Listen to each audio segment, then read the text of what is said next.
Hi there Capricorn, thank you for joining me for your monthly forecast for March.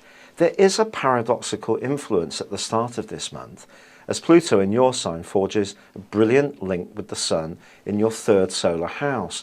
This suggests your ability to articulate yourself is revved up and you're going to have a need to let people know how you feel.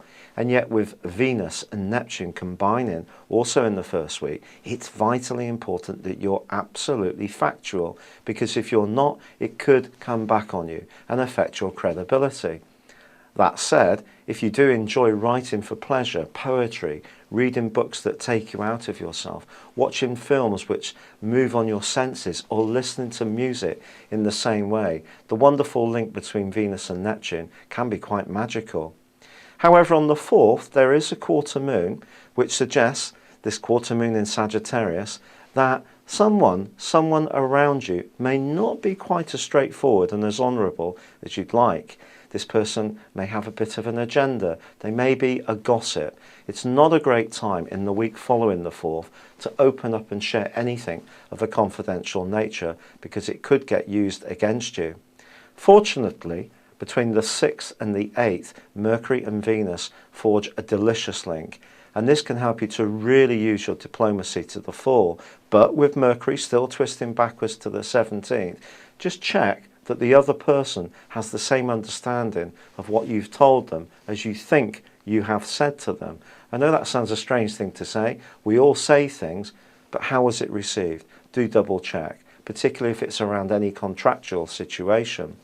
On the 11th, you're given a wonderful opportunity to merge your emotions with your thoughts, your ideas and your personal expression. It's not always easy to say exactly how we feel. This new moon will give you extra impetus. However, on the 12th, Mars does move.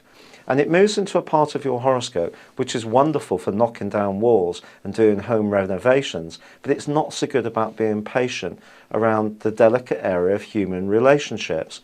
And over the next 6 weeks, I do feel that you could find yourself to being really quite impatient with people you live with, even a bit ratty with yourself at times. And as Mars goes alongside Uranus from the 17th through to the 27th, this impatience can reach a peak, a burning peak.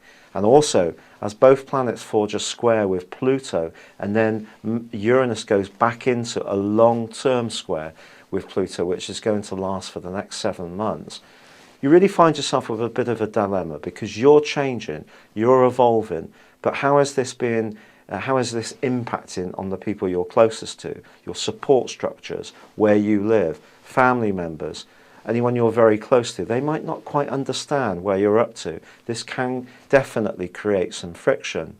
However, the Sun moves on the 20th, followed by Venus on the 22nd. And one of the things I think you can do in the last 10 days of this month is find yourself doing some home improvements.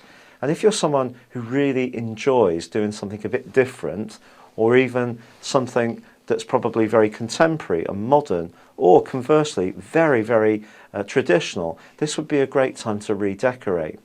The full moon of the 27th, however, suggests that if there is anything out of kilter in terms of your work-life balance, you need to address it at this time.